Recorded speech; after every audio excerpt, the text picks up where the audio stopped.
dicek meneh ora malah kurang malah nambah. Ate ngantos nggih Pak, jenengan pun kena kolesterol. Umur swidak dicek meneh ora kurang malah nambah. Kena gula. Swidak 3 malah komplikasi. Swidak 5 malah mari mati no. Bismillahirrahmanirrahim. Assalamualaikum warahmatullahi wabarakatuh. Alhamdulillahirabbil alamin wa bihi nasta'in ala umuri dunya waddin. Wassalatu wassalamu ala asyrofil anbiya'i wal mursalin wa ala alihi wa ashabihi wa man sara ala nahjihi wa tariqatihi ila yaumiddin. Qala Allah Ta'ala fil Qur'anil Azim, ya ayyuhalladzina amanu ittaqullaha haqqa tuqatih wa la tamutunna illa wa antum muslimun. Wa qala Rasulullah sallallahu alaihi wasallam fi hadisihi, ittaqillaha haitsu ma kunta wa atbi'is sayyi'atal hasanata tamhuha wa khaliqin nasa bi khuluqin hasanin. Allahumma ashrah sudurana wa tajawaz an sayyi'atina wa hab lana fahmal anbiya'i wal mursalin wa hab lana fahma salafus salih. Allahumma anfa'na bima 'allamtana wa 'allimna ma yanfa'una wa zidna ilman wa na'udzubika min ahwali ahli nar. Subhanaka la ilma lana illa ma 'allamtana innaka antal alimul hakim. Amma ba'du.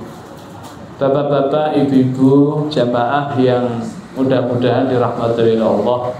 Alhamdulillah, di malam ini kita tidak bosan-bosannya untuk senantiasa memanjatkan rasa syukur kita kepada Allah Subhanahu wa taala, karena Allah Subhanahu wa taala masih mengkaruniakan pada kita nikmat sehat, nikmat iman, sehingga dengan sehat itu kita bisa melangkahkan kaki kita dari rumah menuju masjid ini dalam rangka untuk sholat maghrib secara berjamaah, diteruskan dengan majelis ilmu.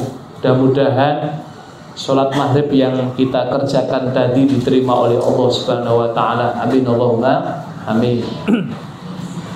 Bapak Ibu yang dirahmati oleh Allah, tema kita pada malam ini adalah bagaimana kita merespon perintah puasa. Bagaimana merespon adanya perintah puasa. Dalam hal ini adalah perintah puasa di bulan Ramadan. Para ulama menjelaskan pada kita, Bapak Ibu, ada 2 golongan dari kaum muslimin. Di dalam mereka ini merespon ketika datangnya perintah puasa atau Ramadan. Respon yang pertama apa? Bahagia. Alladzina yafrahuna bihadza syahr wa yusiruna likutubi. Respon pertama golongan dari kaum muslimin. Golongan yang pertama adalah ketika datangnya perintah puasa atau datangnya Ramadan, dia itu sangat gembira sekali. Dia itu sangat senang sekali, dia sangat bahagia sekali. Responnya ketika mau datang Ramadan. Ibarat Ramadan itu tamu agung yang dia tunggu-tunggu, yang dia rindu-rindukan. Wadzalika asbab, ada sebab-sebab yang melatar belakangi Bapak Ibu. Ada sebab-sebab yang mendasari kenapa golongan ini merespon Ramadan, merespon perintah puasa dengan hati yang senang, dengan hati yang gembira. Lah tentunya respon ini, gembira ini, senang ketika datangnya perintah puasa ini, Ramadan dalam hal ini, itu hubungannya dengan urusan akhirat, sebabnya di situ. Jadi sebab yang melatar belakang itu ada hubungannya dengan urusan akhirat, bukan urusan dunia. Sebab ada di antara kaum muslimin ketika datangnya Ramadan, ketika datangnya perintah puasa, senang, bahagia. Sebab jualan bajunya laris. Gitu. Apalagi? Nah, jualan rotinya laris. Itu kalau niatnya begitu, ya. Jualan apanya bisa meremo lah istilahnya gitu. Ada motif-motif dunia. Bukan yang dimaksud, bukan seperti itu. Tapi setidaknya ada 3 sebab yang mendasari dan melatar belakangi kenapa golongan ini senang sekali responnya ketika datang Ramadan, ketika datang perintah puasa. Yang pertama, diterangkan oleh para ulama, annahum udu anfusum ala syiyam wa watonu ala tahamulihi asyam fi ayamil kathirah mislu siyam yaumul itsnin wal khamis wa ayamul bid wa yaumul arafah li ghairil hajj wa yaumul asyura wa sitan min syawal wa ghairu dzalik. Yaitu golongan ini kenapa bahagia Bapak Ibu responnya ketika adanya Ramadan, karena di luar Ramadan dia senantiasa puasa sunnah. Dia istiqomah melakukan puasa sunnah. Contohnya yaitu puasa Senin Kemis, puasa Ayyamul Bid yang sifatnya mingguan, Senin Kemis yang sifatnya bulanan, Ayyamul Bid yang sifatnya tahunan. Puasa sunnah yaitu Arafah, Asyura, 6 hari di bulan Syawal. Dia terbiasa sehingga ketika Allah turunkan perintah yang namanya puasa Ramadan yang hukumnya wajib, itu mengalahkan pahalanya dengan puasa-puasa sunnah atau puasa yang dia biasa pada setiap pekannya Senin Kamis, pada bulanannya setiap pertengahan bulan Ayyamul Bid 3 hari, itu dihapus semuanya, tidak ada puasa sunnah, diganti total dengan puasa 1 bulan penuh, dan nilainya tidak ada yang mengalahkan puasa Ramadan. Senang sekali. Yang biasanya dinilai sunnah, maka ketika datang Ramadan puasa saya nilainya luar biasa. Nah, ini jadi sunnah itu tidak bisa mengalahkan wajib, dan wajib itu mengalahkan ibadah sunnah.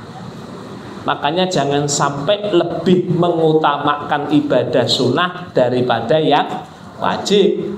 Karena ada orang yang lebih mengutamakan sunnah dari yang wajib. Contohnya orang yang sholat setahun 2 kali. Sholat apa itu Pak? Nah, sholat Idul Adha dan Idul Fitri, Idul Fitri dan Idul Adha datang, tapi sholat 5 waktu tidak pernah datang. Atau sholat taraweh datang, sholat isya-nya tidak. Ada nggak kayak gitu Pak? Hadir di sini nggak? Nah, kalau ada di foto gitu ya. Jadi yang pertama itu respon dia ketika datang perintah puasa senang, bahagia, karena dia adalah orang yang senang berpuasa sunnah di luar Ramadan. Sebab yang kedua apa? Yaitu annahum ya'lamuna annal imtina anil ladzat fi hadhihi dunya sababun linailiya al-akhirah. Orang ini faham kenapa Ramadan itu saya harus senang, karena dengan menahan segala bentuk pembatal-pembatal puasa di bulan Ramadan, kelezatan-kelezatan itu dia tahan. Tidak makan, tidak minum, tidak berkumpul suami istri di siang hari di bulan Ramadan. Dia meyakini besok sebagai sebab untuk mendapatkan nikmat yang jauh lebih daripada nikmat di dunia. Makanya Bapak Ibu, pahala orang yang puasa itu Masya Allah. Sampai-sampai Nabi menjelaskan ada 1 jannah yang khusus disediakan oleh orang yang saum, namanya Jannatul Royan, yang artinya surga kesegaran. Setelah berlapar-lapar ya, kemudian berhaus-haus ria di dunia karena puasa, ya, di akhirat Allah berikan kesegaran surga yang luar biasa. Yang ini khusus, tidak akan masuk orang yang tidak puasa. Bahkan dalam hadis yang lain, bau mulut orang yang puasa itu seperti apa? Minyak kasturi, rihul miski. Di dunia tidak enak, di akhirat wangi. Nah, ini. Jadi ada hitungannya Bapak Ibu. Makanya kita ini jangan merasa kecil hati atau pesimis dengan ibadah yang kita lakukan Bapak Ibu. Kecapean kita, ya, kelelahan kita, penderitaan kita, perjuangan kita di dalam ibadah kepada Allah itu besok ada hitungannya, meskipun sedikit. Wa may ya'mal misqala dzarratin khairan yarah wa may ya'mal misqala dzarratin syarran yarah. Sebiji sawi saja yang baik kehitung, yang buruk juga kehitung. Bahkan dalam beberapa riwayat, orang yang bercapek-capek ria, berlelah-lelah ria, dan mengalami penderitaan yang luar biasa, tetapi kelelahannya, penderitaannya, kecapeannya fi sabilillah, di jalan Allah, dia akan ditanya oleh Allah, wahai fulan, ya, dicelupkan oleh Allah ke dalam satu celupan di surga. Lalu ditanya oleh Allah, wahai fulan, bagaimana rasanya satu celupan di surga, di jannah, bila dibandingkan dengan kelelahanmu, kecapeanmu, penderitaanmu di dalam engkau di jalan Allah, ibadah untuk agama Allah, berjuang di jalan Allah, mengorbankan waktunya, tenaganya, pikirannya, all out memikirkan agamanya Allah. Apa jawabnya? Ya Allah, sungguh satu celupan di surga itu lebih lezat, itu lebih nikmat bila dibandingkan dengan kelelahan saya, penderitaan saya, kecapean saya ketika aku beribadah kepadamu. Jadi nggak terasa. Itu baru satu celupan Bapak Ibu. Tapi orang yang seperti ini bukan satu celupan, tapi betul-betul masuk ke dalam jannahnya Allah. Dan sebaliknya, ada orang sejak dia balik sampai dia mati, hidupnya penuh dengan kesenangan-kesenangan dunia yang Allah haramkan, dia terjang, maksiat dia lakukan, apapun yang dia inginkan tercapai karena punya uang. Dia nyebut A sampai Z itu keturutan, sehingga dia tidak peduli adanya hisab, adanya mizan, adanya hari balasan di akhirat. Ketika sampai di akhirat, dia dicelupkan dengan satu celupan di neraka. Lalu Allah bertanya, wahai fulan, bagaimana rasanya satu celupan di neraka bila dibandingkan dengan keenakanmu, ya, bila dibandingkan dengan kelezatan yang kamu nikmati hidup di dunia, bermaksiat kepadaku bertahun-tahun. Apa jawabnya? Ya Allah, satu celupan di neraka jauh lebih pedih, lebih tersiksa bila dibandingkan dengan kelezatan yang saya alami di dunia. Jadi Bapak Ibu, ketika kita merespon perintah puasa dengan dasar keimanan kita akan akhirat, itu jauh akan lebih gampang menjalankan perintah Allah. Jadi kita tidak boleh khawatir, bahkan enjoy, senang ketika datangnya Ramadan. Yang ketiga, kenapa golongan ini, ya, senang sekali meresponnya dengan gembira ketika datangnya perintah puasa? Alasannya apa? Annahum yudrikuna anna hadza syahr min a'dhami mawasimut ta'at wa tanafusil fil qurbat.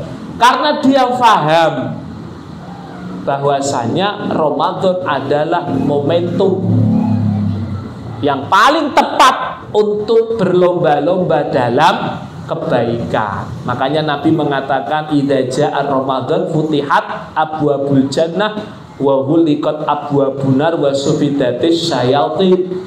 Jika datang Ramadan, ditutup serapat-rapatnya pintu neraka, dibuka selebar-lebarnya pintu jannah, dan dibelenggu setan. Itu maknanya bahwasanya kita ini dimudahkan untuk ketaatan kepada Allah, diberikan ruang yang sempit untuk melakukan kemaksiatan. Ya, meskipun ada yang bermaksiat karena memang sudah banyak dikuasai setan. Jadi kalau ada membawa makna hadis ini sebagaimana hakikatnya, setan dibelenggu.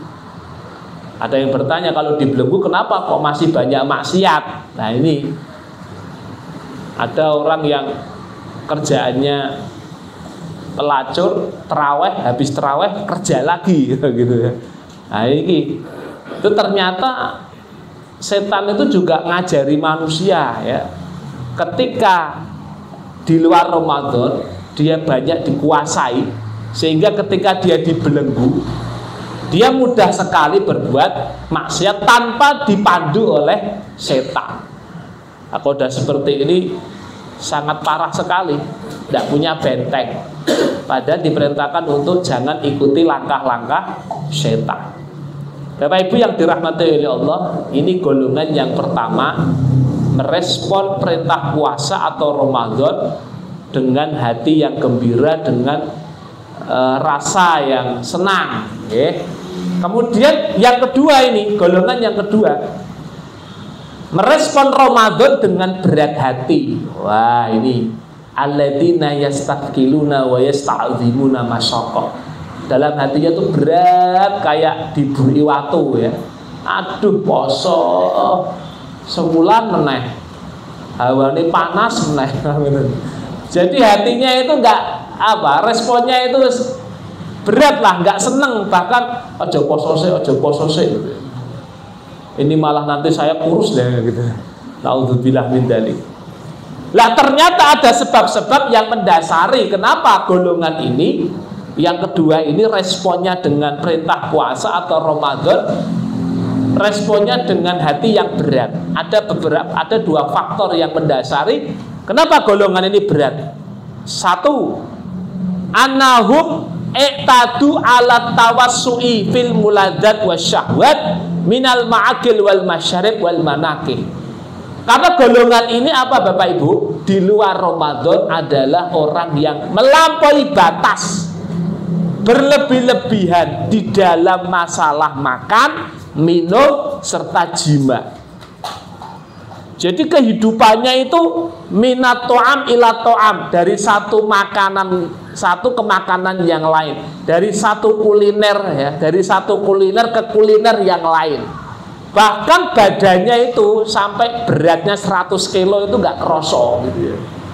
Julukannya Abdul Butun. Apa itu Abdul Butun? Hamba perut. Bahkan dia membagi makan itu ada dua, makan sunnah dan wajib. Habis maghrib makan bakso, habis isya makan nasi. Ditanya istrinya, loh Pak, tadi kan maghrib sudah makan jenengan, makan bakso. Bakso itu sunnah ya. Kalau nasi wajib. Jadi kalau belum makan nasi belum dikatakan makan. Padahal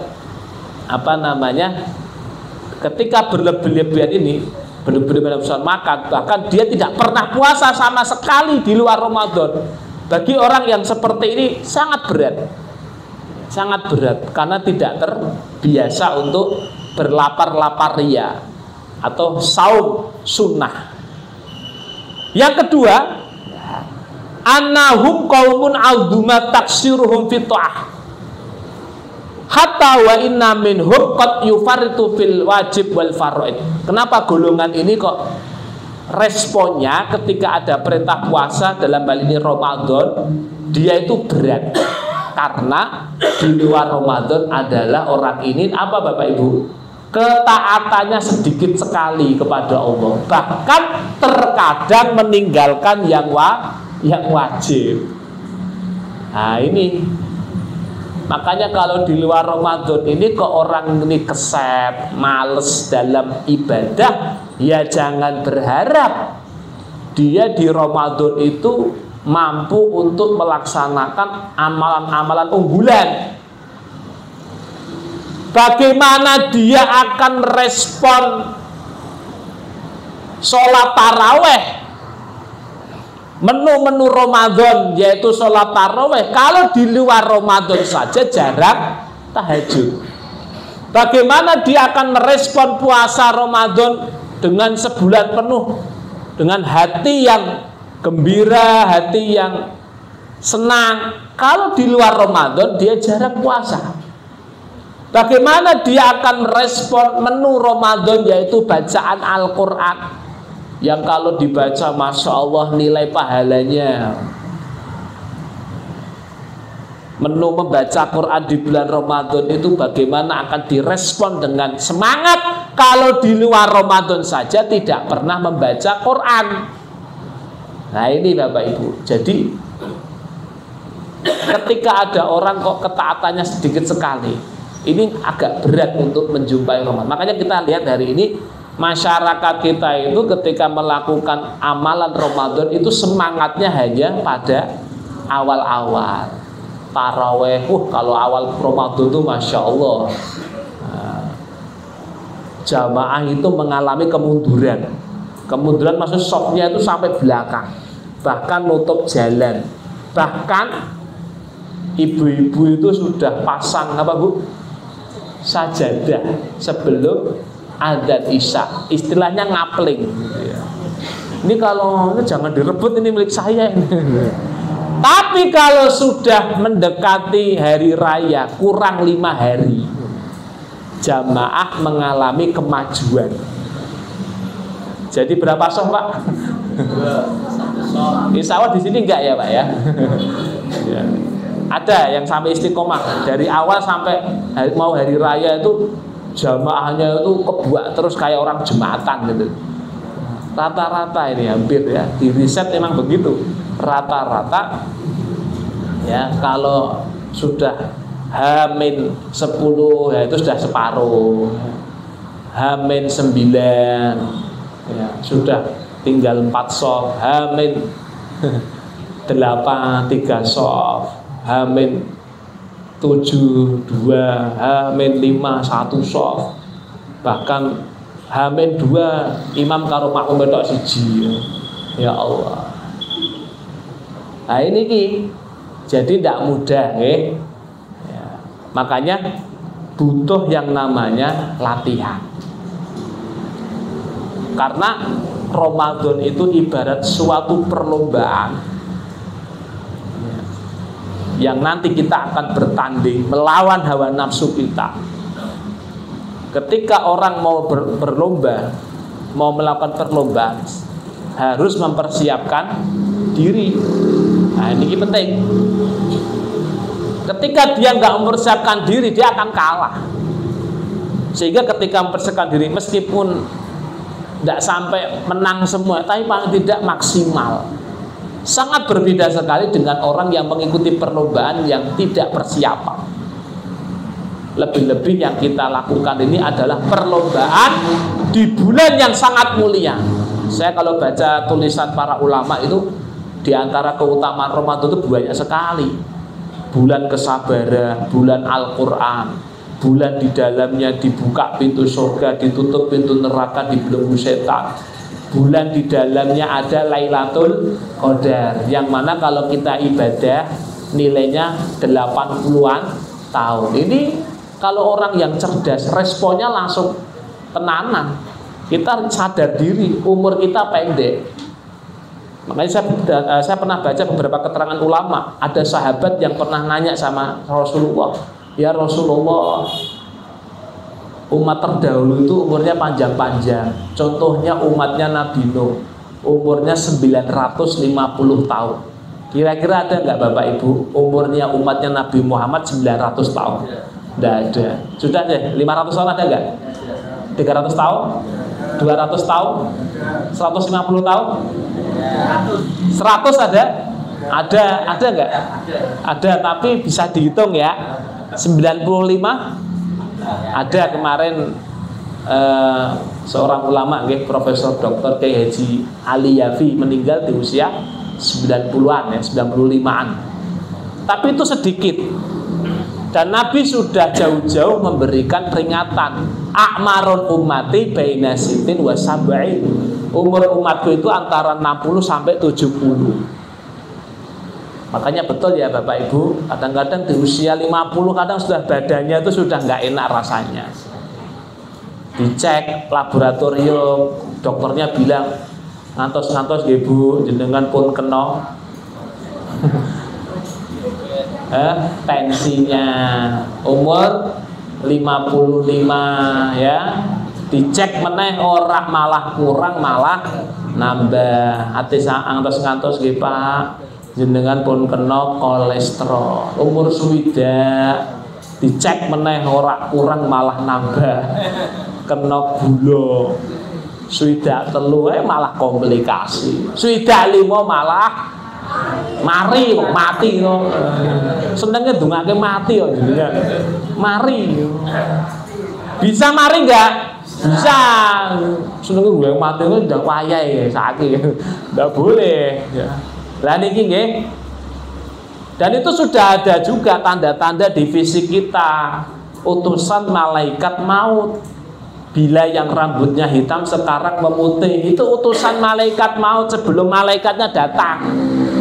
Kalau kita respon, makanya ini habis pengajian dilihat rambutnya ya Bapak Ibu ya, ngoco, kira-kira wanku akeh positif, ya nakeh berarti sedak konone lah itu.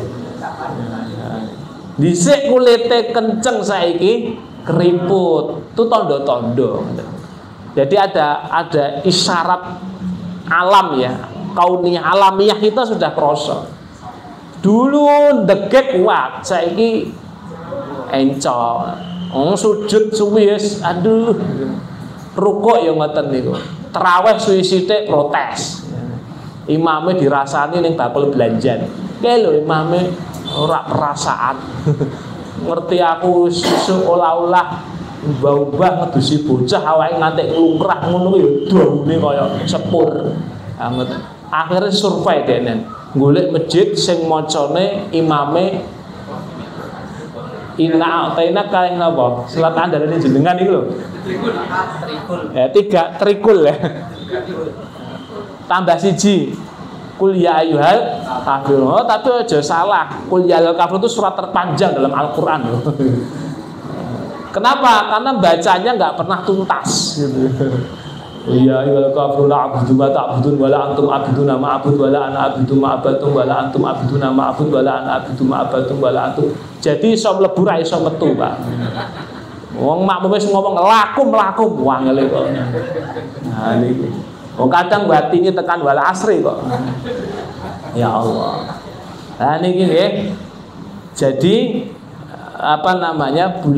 bulan Ramadan itu ada Lailatul Qadar. Akhirnya dikasih yang namanya 1 tahun sekali, ya 1 bulan sekali di bulan itu ada namanya Lailatul Qadar. Maka kalau kita respon ya gunakan malam dengan sebaik-baik. Lah oleh karena itu Bapak Ibu yang dirahmati oleh Allah, supaya kita maksimal, karena kita tahu Ramadan luar biasa. Tapi kadang-kadang mempersiapkannya ini loh, kadang-kadang yang kita ini kurang maksimal, sehingga bertandingnya nggak maksimal. Apa itu? Satu, kata ulama nih, sebelum Ramadan banyakin tobat. Ini yang pertama, banyakin apa? Tobat dari segala bentuk maksiat. Maksiatnya apa? Kalau yang melanggar larangan segera tinggalkan. Kalau yang menerjang larangan segera tinggalkan. Itu maksiat itu kalau kita mengerjakan larangan. Kalau yang maksiatnya meninggalkan perintah, hentikan, kerjakan perintah itu. Karena ketika orang banyak maksiat, itu menutupi hati. Hatinya jadi kotor. Kata Nabi, innal mu'min idza adzaba dzanban kana nuqtatu sauda. Orang beriman itu kalau berdosa itu ada 1 titik hitam.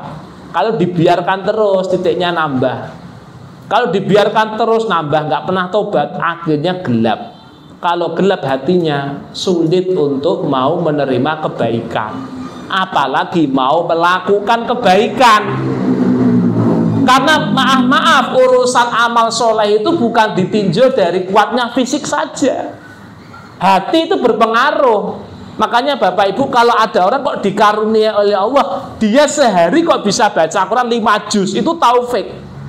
Dia sehari kok bisa malam bangun qiyamul, itu taufik. Tidak setiap orang bisa seperti itu. Kenapa kok bisa seperti itu? Hatinya bersih. Hatinya kotor nggak bisa. Mbok fisiknya kuat itu loh. Coba disurvei, diriset. Berapa banyak jamaah sholat subuh di masjid-masjid kita? Itu rata-rata usia 70 tahun apa 17 tahun, Pak? 17 tahun loh, diwalik 71. Nah, itu lain di pondok, ini di masyarakat. Pondok memang terkondisi. Kadang-kadang santri balik, telat kok sholatnya kok. Karena terkondisi di pondok, ada bel, ada yang bangunin. Tapi kalau di rumah tidak gampang. Bahkan ya Allah, yang buka masjid yang baik umur 85 saat itu, yang nyalain listrik yang baik kuwi, yang adzan yang baik kuwi, yang puji-pujian yang baik kuwi, yang qomat yang baik kuwi, yang imam yang baik kuwi, yang makmum yang baik kuwi, boroh kabeh sing nom ning ndi. Kadang-kadang bae niku nggih mesake umur 85 adane nganti nafase tersenggal-senggal. Hayya 'alal falah itu 2 kali nafas. Hayya 'alal falah. Ya Allah. Kadang-kadang pas puji-pujian nganti setengah jam lho ora ono sing teko. Subhanallah ya Allah. Krungu ning suara wudu kebricik air. Seneng wisan. Alhamdulillah entuk siji. Lah kok ora mlebu-mlebu jebule wong keplek nguyuh. Astagfirullah. Tapi yang muda fisiknya kuat, kalau suruh futsal 2 jam 3 jam itu kuat. Gembroblos keringete. Mlaku ning masjid, salat 2 rakaat subuh. Wangele nggugah nganti HP 5 muni kabeh ora tangi kok. Ya Allah. Itu bukti, nggak gampang. Lah niki nggih. Maka kalau kita pingin mudah baca Quran lanyah, pada prakteknya kan gitu kita nih. Baca Quran pinginnya ndang khatam. Isih wae 2 lembar. Wis dibuka mburi-mburi nih. Aku rumangsane maca akeh kok ora sak juz. Ngerasain ngoten nggih. Iki berarti tandane niku. Tapi nonton sinetron, nonton TV 2 jam ora krasa maca Quran sak lembar krasa kesel, krasa ngantuk. Wes ujiane memang luar biasa. Makanya kalau ada orang kok dikasih amalan luar biasa itu mudah, itu taufik, syukur tenanan. Yang kedua, yang disiapkan apa Bapak Ibu? Hari ini banyak-banyakin doa. Doa yang pertama minta dipanjangkan umurnya bisa berjumpa Ramadan. Karena Nabi itu ngajarin kita, Allahumma barik lana fi Rajab wa Sya'bana wa balighna Ramadhana. Allahumma salimni ila Ramadhan wa salimni Ramadhan wa tasallamhu minni mutaqabbala. Sampai Nabi ngajari doa kayak gitu tuh berarti Ramadan tuh luar biasa.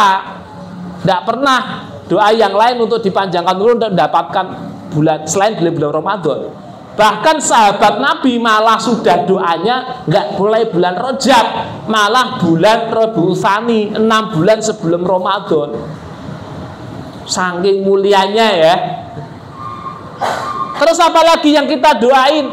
Minta sama Allah supaya dimampukan puasa 1 bulan penuh, bisa baca Quran. Harus kita ajukan proposal dulu sama Allah dari hari sekarang, supaya besok kita punya target-target itu tidak tidak melenceng dari yang kita inginkan. Butuh kekuatan dari Allah. Karena sudah Isya, kita cukupkan dulu Bapak Ibu. Mudah-mudahan kita dipanjangkan umurnya oleh Allah, bisa mendapati Ramadan, diberikan kesehatan dan diberikan kemudahan hati kita untuk melahap menu-menu amalan di bulan Ramadan, sehingga keluar Ramadan kita menjadi orang yang bertakwa. Amin ya rabbal alamin. Demikian dari saya, mohon maaf bila banyak kekurangannya. Billahi taufiq wal hidayah wa ridha wal inayah. Assalamualaikum warahmatullahi wabarakatuh.